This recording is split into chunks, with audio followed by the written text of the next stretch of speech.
এরা হচ্ছে আমার বেস্ট ফ্রেন্ড। এইজন্য মনে রাখার জন্য আমি ইন্টারসেকশনকে বলছি বেস্ট ফ্রেন্ড, ইউনিয়নকে বলছি ক্লাসমেট, আর এই যে ৪ টা প্রাইম, এ প্রাইম বা সি প্রাইম বা অবলিক বা বাদ সবগুলো হচ্ছে আত্মীয় দিয়ে বলছি। আসসালামু আলাইকুম। আশা করি সবাই ভালো আছো। আলহামদুলিল্লাহ তোমাদের দোয়ায় ও ভালোবাসায় আমিও ভালো আছি। সো আমি তোমাদের ব্যাকবেঞ্চের মনির।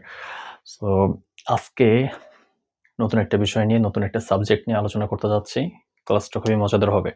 সো আজকে হচ্ছে নবম-দশম শ্রেণীর গণিত নিয়ে আলোচনা করতে যাচ্ছি। ঠিক আছে? সো গণিতের কোন বিষয়টা নিয়ে আলোচনা করতে যাচ্ছি চলো একটু দেখি।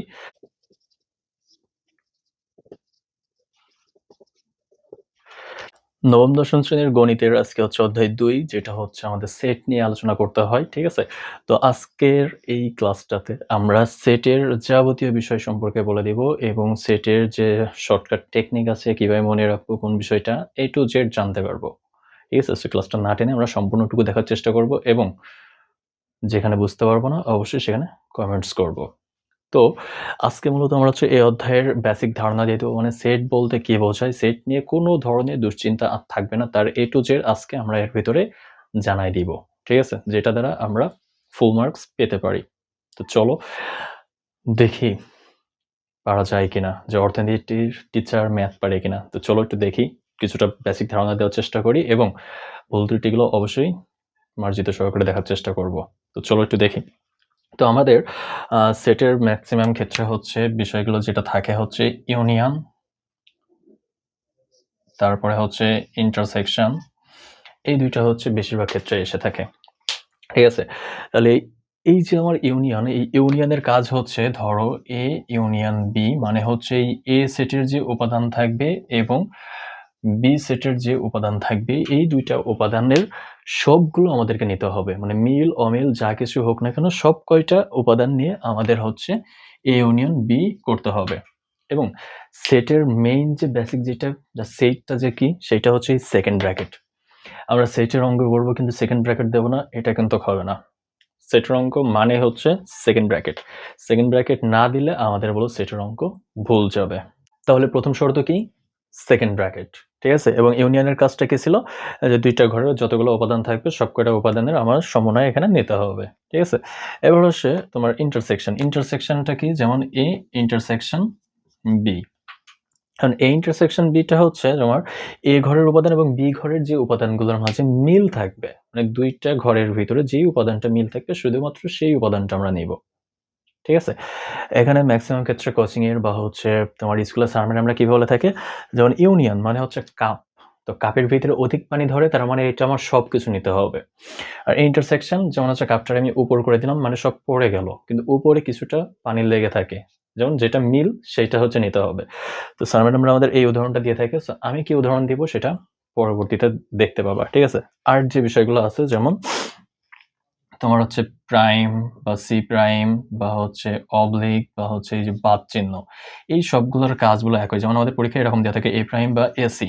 যদি এই টাইপের কিছু থাকে তো আমরা ডিরেক্টলি হচ্ছে এগুলো লিখবো হচ্ছে যেমন যদি এ প্রাইম থাকে তাহলে এ প্রাইম মানে হচ্ছে ইউ বাদ হচ্ছে এ। মানে ইউনিয়ন থেকে এটাকে বাদ দিতে হবে।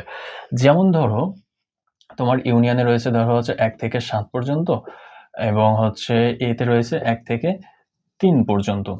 তাহলে এই ১ থেকে ৭ এর ভিতরে আমার ১ থেকে ৩ যে পর্যন্ত আছে সেইগুলো আমি টোটালি বাদ দিয়ে দিব। কারণ প্রথম শর্তই হচ্ছে আমার ডান পাশের উপাদান যতগুলো থাকবে সবগুলো হচ্ছে বাম পাশ থেকে বাদ দিয়ে দিতে হবে এবং বাম পাশে যে অবশিষ্ট উপাদানগুলো থাকবে সেগুলো নিতে হবে। তাহলে আমার এখান থেকে ইউনিয়নে হচ্ছে ১ থেকে ৭ আর এখানে আছে ১ থেকে ৩। তাহলে আমি ১ থেকে ৩ যদি বাদ দিয়ে দিই তাহলে থাকে আমার হচ্ছে 4, 5, 6, 7 ঠিক আছে? এটা হচ্ছে আমার বাদ দেওয়া সম্পর্ক। এবং কিভাবে বাদ দেব, কিভাবে মনে রাখবো সেটা আমি বলে দিচ্ছি এখনই। তার আগে হচ্ছে মূলত সেট বিষয়গুলো আমাদের এইটা। যেমন এই যে অবলিকের কাজ A অবলিক B সেইম গুলো কাজ যেমন এটার মতোই যে এই ডান পাশে যতগুলো মিল থাকবে আমার বাম পাশের সাথে সেই মিলগুলো আমরা বাদ দিয়ে দিব এবং এই পাশে যদি আমার অমিলও কোনো কিছু থাকে যেমন হচ্ছে ধরো এইখানে তোমার একটা 8 রয়েছে এই 8 ও যদি থাকে তাহলে সেটাও নিব না। ওইটাও বাদ চলে যাবে। শুধুমাত্র নিব হচ্ছে আমি বাম পাশের ঘরের ভিতরে যে উপাদানগুলো আছে সেই উপাদানগুলো আমি নিব। ঠিক আছে? সেইম কাজ হচ্ছে A ইন্টারসেকশন মানে A অবলিক B রও আবার হচ্ছে A বাদ B এইটারও সেম কাজ। মানে এইটা যেভাবে করছি একইভাবে এই কয়টার কাজ যে তোমার A অবলিক B বা A বাদ B বা হচ্ছে A প্রাইম বা হচ্ছে বলো AC এই ৪ টারই তোমার একই কাজ। ঠিক আছে?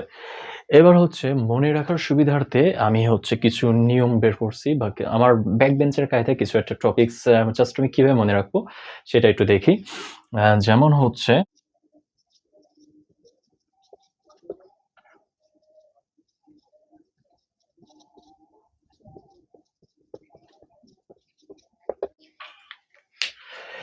এই যে ৩ টা বিষয় আমি জাস্ট লিখলাম। এই ৩ টা বিষয় মূলত। সো মনে রাখার টেকনিকও আমার কাছে এটা। যেমন ১ম টা আমি লিখছি যেমন এই যে প্রাইম বলো বা সি প্রাইম বা অবলিক বা বাদ সবগুলো হলে আমি বলছি হচ্ছে আত্মীয়। কারণ কথা হচ্ছে আমি এগুলারে আত্মীয় কেন বলছি? সিম্পল ভাবে চিন্তা করো, আমি আগে কি বলছিলাম যে ইউ বাদ হচ্ছে এ। মানে এই টারে বলে আমি বাদ দিয়ে দিছিলাম। কারণ ইউ এর ঘরে যে উপাদানগুলো ছিল যেমন তুমি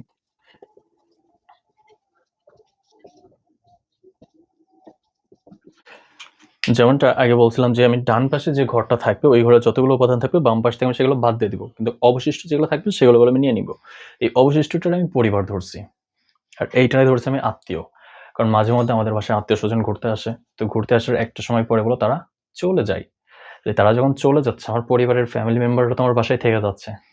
এইটাই সেইটা। সো ধরো এইটা আমার সেই বাড়ি ছিল। আমার পরিবারের ভিতরে থাকার ভিতরে এরা আসলো। এসে ঘুরে ফিরে আবার এরা চলে গেল। এবং চলে যাওয়ার পরে বাকি যারা থাকতেছে সেইগুলোই হলো আমার অ্যান্সার। সো ওইটা হচ্ছে আমার পরিবার। ঠিক আছে? এজন্য আত্মীয়স্বজন আমি বাদের জায়গায় রেখে দিছি যে প্রাইম বলো, সি বলো, অবলিক বলো বা বাদ বলো সবগুলো হচ্ছে আত্মীয়স্বজন। তারা একটা সময় পরে চলে যাবে।